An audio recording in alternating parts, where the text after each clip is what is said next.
The UFC has the ability right now to make a bunch of huge fights, and for some reason, I don't see Dana pushing as hard as he should be for these fights. But I'm here to break down the top 5 biggest super fights the UFC can make right now, what I think my prediction would be on them, and just overall, just how I think they would play out. Now, number 1 would be Ilia Topuria versus Islam Makhachev. And now this is the clash of the titans, the 2 best pound-for-pound fighters in the world, arguably 2 of the best pound-for-pound fighters of all time. These 2 guys are just on a tear. They look absolutely unbeatable, and I would love to see this fight play out. I think it would be super, super hyped. However, Islam did go up a weight class and vacate the belt, but if I was Dana, I would have said, no way.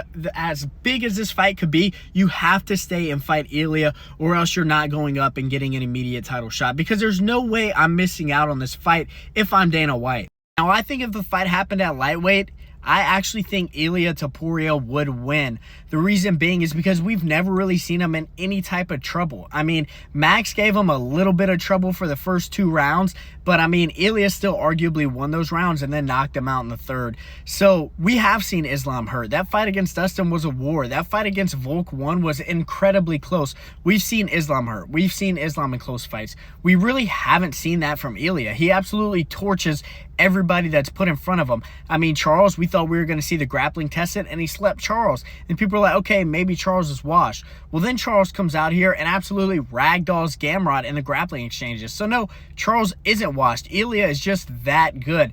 Now, if the fight happened at welterweight, I do think that's just such a big step up for Ilia. Literally initially a flyweight, now fighting at welterweight against Islam, who's a very big lightweight. I'd probably lean Islam. I think he'd have the strength advantage. I think he'd be able to win the grappling exchanges. I would lean Islam at welterweight. However, at lightweight, I think Ilia. That's the biggest fight UFC can make. Next, we have Alex Pereira versus either Jon Jones or Tom Aspinall. And both these fights have been talked about quite a lot recently. I think the most realistic one happening would be the Alex Pereira versus Jon Jones, because both parties have said they have agreed to this fight. If this one doesn't happen, I think they'll make Alex Pereira versus Tom Aspinall after Aspinall beats Gane and probably beats the winner of Almeida and Volkov. How do I see this fight going down? I think Aspinall absolutely dominates Pereira. I think he can knock him out, but I think he's going to take him down and submit him probably. He's just the way better grappler, way bigger, way stronger. As far as Jon Jones versus Alex Pereira goes, I think this one is a little bit more interesting just because Jon Jones has struggled with tall, long strikers before in his past, and if he tries to strike with Alex, he will get outstruck and he will get knocked out. However, Jon Jones can take him down and submit him as well. If this fight had to happen, I would probably lean 60-40 to Jon Jones. I think Jon Jones would take him down. He'd use his fight IQ and get this one done. If it was Alex Pereira versus Aspinall, I think it'd probably be more like 75-25 for Tom Aspinall. Next up, the next biggest fight the UFC can make would be Merab versus Alexander Volkanovski. Both of these guys have basically cleared out their current divisions, and I would love to see Merab go up and fight Volkanovski. I mean, that would just be such a huge fight. Like I said, they've cleared out both their divisions, so it's not like there's some clear #1 contender that we need to see fight first. Both these guys are kind of sitting around. Let's do it before Volk gets too old. Let's have Merab go up. And the thing about this is we've never really seen Merab fight somebody as good as Volk or somebody that's bigger and stronger than him. Merab has just been so much more physically dominant than everybody he's fought. He's been so much stronger than him. But when you go against Volk, who's super, super strong for his weight class, I think that would give Merab some problems. So I don't think he'd be able to walk through him just as easy as he's walked through everybody else. How do I think this fight would go? I would say 60-40 Volk right now, but as time goes on, I'll be leaning more and more to Merab because Volk will be getting older. I would still love to see this fight. Like I said, I think Volk would have the strength advantage, which would hurt Merab's ability to just spam takedowns. So I would lean Volk. He's just literally so talented. But yeah, this would be a great fight. It's 60-40, so it still could go either way. Then up next would be Max versus Charles for the BMF title. I mean, Charles is coming off a win. Max is coming off a win. They're both coming off of really good wins. Max versus Dustin, Charles versus Gamrot. So let's make this happen. This is a super fight. Both huge names, arguably 2 of the biggest names in the sport right now.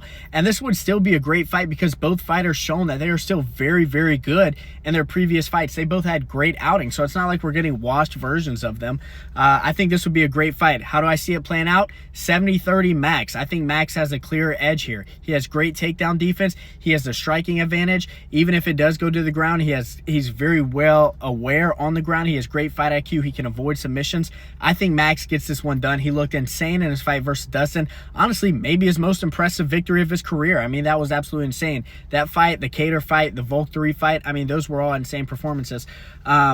But yeah, I would probably lean Max. This would be a great fight, though. Two huge names. I would love to see the UFC make this happen. And there's a lot of big fights that could go on this last spot. Maybe Kayla Harrison and Amanda Nunes, or however you feel about that. But I'm actually going to put here Ilya versus Patty. Patty is such a huge name, especially among casuals. Like, I'll be talking to my friends that don't really follow UFC like that, and they know Patty, and they don't know Ilya. Like, Patty is such a huge name that this is a super fight. Also, this is probably the best fight in the lightweight division.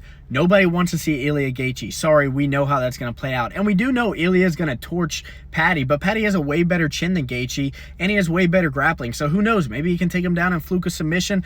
I don't know. I just think this is a huge fight just because of Patty's name. People know Patty, especially casuals. Like, I'm shocked on how many people actually know who Patty Pimblett is, and because his name's so big, and because this fight is still somewhat intriguing, even though we know Ilya will win, I would literally give Ilya a 95 to 5% chance of winning this. I think Ilya would probably win this fight 9 out of 10 or 10 out of 10 times. Ilya beats Patty Pimblett. He knocks him out. But Patty's chin is just so insane, and he does have that grappling threat that it kind of brings a little bit of, interesting play here. So I think that's probably the next biggest fight the UFC can make. Thank you guys for joining. Make sure to subscribe for weekly MMA, basketball, NFL, sports content. I love making videos like this. I also have a Discord. I put the link in the bio where we literally just talk sports all day long. Make sure to join that. So yeah, thank you guys for joining. Subscribe. Peace out.